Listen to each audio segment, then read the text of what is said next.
বর্তমান সময়ে ইউটিউব খুললেই ফুড ব্লগারদের ভিড়, অভিনব খাদ্যরসিক বা খাদ্যপ্রেমী মানুষদের ভিড় এবং নানা ভিডিও, এবং তাদের ভিডিও দেখে উপকৃত যেমন হই, তার থেকে অপকৃত হই বেশি। তবে সবার জন্য নয়। বেশ কিছু ফুড ব্লগার যা ভিডিও করেন তাতে যা শব্দ প্রয়োগ বা শব্দ চয়ন হয়, সেটা মনে হয় কোনো ভদ্র সভ্য নয়। আজকে সেই কারণেই ভিডিও। ফুড ব্লগাররা খাবারের ইতিহাস নিয়ে কথা বলবেন, খাবারের তৈরির প্রক্রিয়া নিয়ে কথা বলবেন, এবং এই খাবার কোথা থেকে এলো তার ইতিহাসটা বলবেন।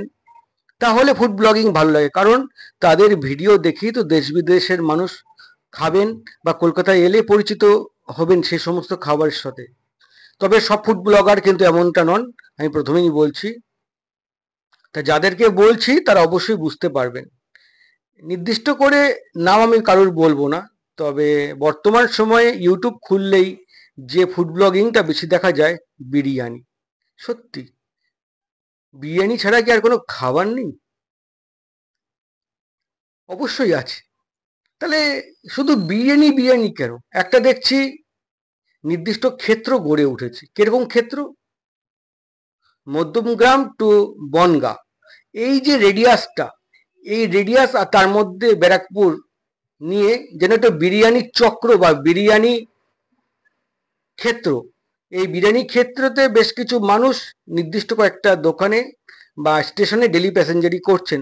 তবে তাদেরকে কোনোভাবেই ছোট করব না। তাদের ভিউয়ার্স এবং তাদের সাবস্ক্রাইবার প্রচুর পরিমাণে, তাদের আরও উন্নতি হোক এটা আশা করি। কিন্তু তাদের কাছে করজোড়ে বিনীত অনুরোধ, ভাই বা দাদা বা বন্ধু, আপনারা যারা ফুড ব্লগিংটা করছেন না, এমন শব্দ চয়ন করুন বা এমন শব্দের প্রয়োগ করুন, দেশ বিদেশ থেকে যারা আসবেন তারা যেন বুঝতে পারেন।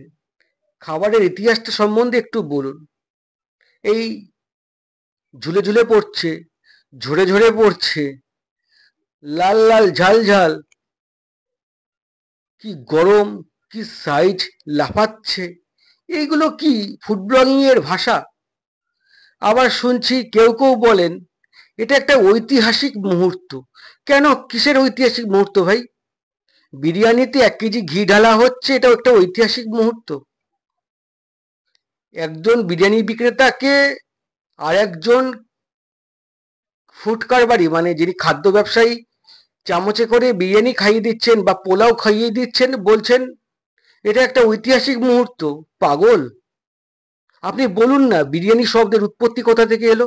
কারোর ভিডিওতে আজ পর্যন্ত দেখিনি। বিরিয়ানি হচ্ছে একটি ফরাসি শব্দ। বিরিয়ান থেকে বিরিয়ানি শব্দ এসছে। বিরিয়ান শব্দের অর্থ হচ্ছে রান্না করার আগে ভেজে নেওয়া। আজ পর্যন্ত কাউকে বলতে শুনিনি। অনেকের অনেক ব্লগ দেখেছি, ভিডিও দেখেছি, তাদের সাবস্ক্রাইবার, লাইক হাজার হাজার, শয়ে শয়ে, লক্ষ লক্ষ। খুব ভালো, আরো হোক। তবে এইগুলো আসবে না কেন? এই ফরাসি শব্দ বিরিয়ান থেকে যে বিরিয়ানি হলো, এই বিরিয়ানির আবার কাচ্চি হয়, পাক্কি হয়। কাচ্চি বিরিয়ানি কি করে হয়, পাক্কি বিরিয়ানি কি করে হয়? আর এই বিরিয়ানির সাথে মুঘলদের কি যোগ? মুঘলরা কি কেন এই বিরিয়ানির ইতিহাসের সাথে জড়িয়ে গেল? সম্রাজ্ঞী মমতাজ বিরিয়ানির ইতিহাসের সাথে কিভাবে জড়িয়ে গেলেন? তিনি তার সৈন্যদের চাঙ্গা করার জন্য তার বাবুর্চিদের যে বিরিয়ানি তৈরি করতে বলেছিলেন চালের সাথে গোস্ত দিয়ে, সেই সব ইতিহাস কিন্তু পাই না। ঝরে ঝরে পড়ছে, খেয়ে হেভি লাগছে, এটা ঐতিহাসিক মুহূর্ত। পাগল! কি দরকার এই ভিডিও করার? আমি কিছু জানতে চাই, শুধু আমি বলবো না, এরকম বহু দর্শক জানতে চায় খাবারের ইতিহাস। খাবারটা কি করে তৈরি হলো, কখন কোনটা প্রয়োগ করতে হয়। যে সমস্ত দাদারা দিদিরা এই খাবারগুলো তৈরি করেন তারা অবশ্যই কষ্ট করে করেন। এই ফুড ব্লগারদের দৌলতে তাদের চাহিদা বেড়েছে, সেল বেড়েছে, অর্থনৈতিক প্রাচুর্য বেড়েছে, আরো বাড়ুক। কিন্তু ভিডিওটা ভিডিওর মতো হোক না। আর একটা জিনিস, ভিডিও করতে গিয়ে দেখা যাচ্ছে এই দোকানের কথা ওই দোকানে, ওই দোকানের কথা সেই দোকানে গিয়ে কন্ট্রোভার্সি করার আমার কোনো ফুড ব্লগিং এর চ্যানেল নেই, আমি করতেও চাই না। কিন্তু এইগুলো যেন মনে হচ্ছে ইউটিউবের একটা পাক, কন্ট্রোভার্সি পাক মনে হচ্ছে, পাক, চন্দ্রবিন্দু আকার পাক, মানে গন্ধ, মানে পচা কাদা। ভালো লাগছে না।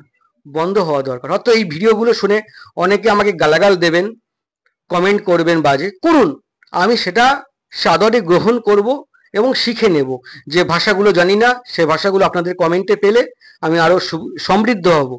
কিন্তু দয়া করে ভাই বা দাদা বন্ধুরা, আপনারা আপনাদের ভিডিওতে বিরিয়ানির ইতিহাসটা বলুন, অন্য খাবারের ইতিহাস বলুন। মোমো নিয়ে কথা বলছেন, মোমোর ইতিহাসটা বলুন।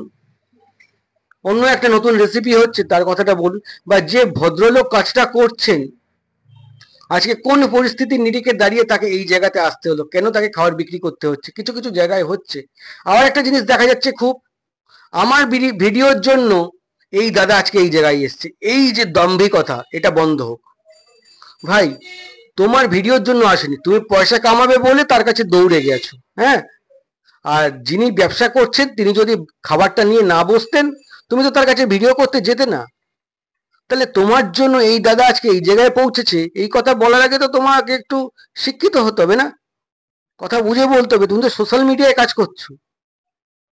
তা আজকে এর চেয়ে আর বেশি বলার কিছু নেই। তো ফুড ব্লগিং যারা করছেন, একটু ইতিহাস সমৃদ্ধ কথাবার্তা বলুন, খাবারের ইতিহাস বলুন, জানতে ভাল লাগবে, খেতেও ভাল লাগবে।